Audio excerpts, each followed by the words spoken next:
देखो, धीरे धीरे ऐसे बन जाओ कि तुम्हें ये समझ आना चाहिए कि क्योंकि तुम्हारे साईं तुम्हारे साथ है, इसलिए तुम्हें किसी चीज़ की कोई ज़रूरत नहीं है।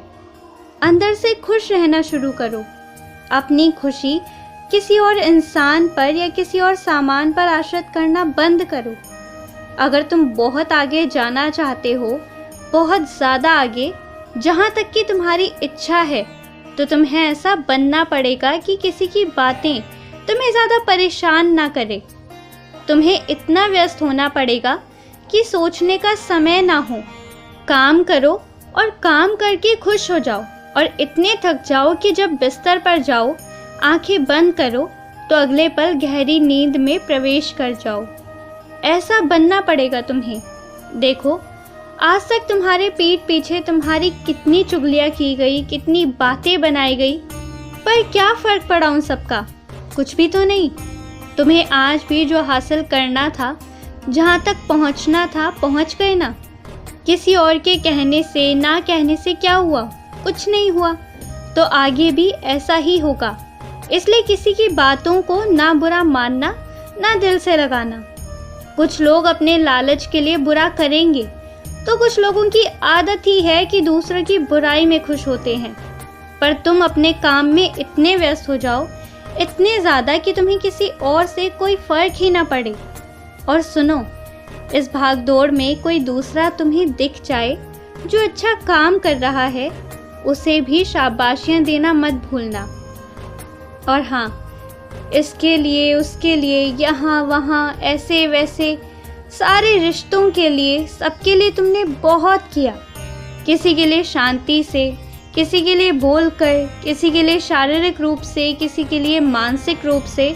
अब बस, चाहे तुम कितनी भी रोटियां क्यों ना बेल लो, लेकिन एक बात जानते हो, जब तक तुम अपने काम में पक्के नहीं होंगे, तुम्हें इज्जत नहीं मिलेगी। तुम जो करना चाहते थे, तो वहाँ तक मैं तुम्हें ले आया हूँ, यहाँ से आगे भी ले जाऊँगा, लेकिन तुम्हें भी अपनी तरफ से प्रयत्न करना पड़ेगा। जो तुम्हारे काम के लिए ज़रूरी है, वहाँ तुम पैसे भी लगाओ, वहाँ तुम अपना समय भी दो। यदि तुम दफ्तर में मानसिक काम करते हो, तो ये बहुत ज़रूरी है कि तुम समय निकाल कर 1 घंटा भी ध्यान करो। 1 घंटा भी नहीं तो 10 मिनट से शुरू करो, पर कोशिश करो आधे आधे घंटे से बढ़ाकर 1 घंटे तक ले जाओ। क्योंकि जो काम तुम करते हो, उसे बहुत अच्छे से करना बेहद ज़रूरी है। यही तुम्हारी इज्जत, यही तुम्हारी प्रसिद्धि का कारण बनेगा। और यहाँ अपने कर्म सबको करने पड़ते हैं। यूं ही थाली में मैं सब कुछ नहीं परोस सकता। तुम्हें भी पहाड़ चढ़कर ऊपर आना होगा, तब तुम्हें प्रसाद मिलेगा।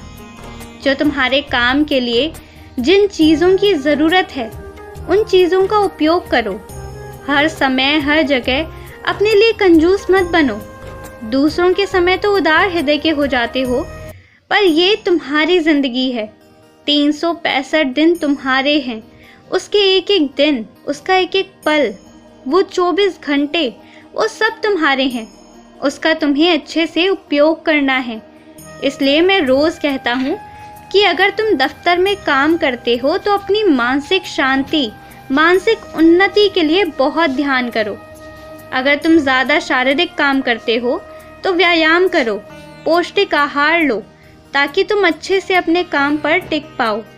कोई खूबसूरत या बदसूरत है, इससे पूजा नहीं की जाती, पर उस इंसान की काबिलियत से उसकी पूजा की जाती है।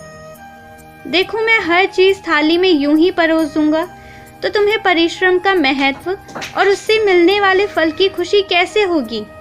इसलिए कुछ चीज़ों के परोसे जाने की जिद मत करो। बस तुम लगन रखो और तुम देखो, इस साल बड़े बड़े बदलाव होंगे तुम्हारी ज़िंदगी में, जो अकल्पनीय हैं। खुश रहो, बहुत खुश रहो।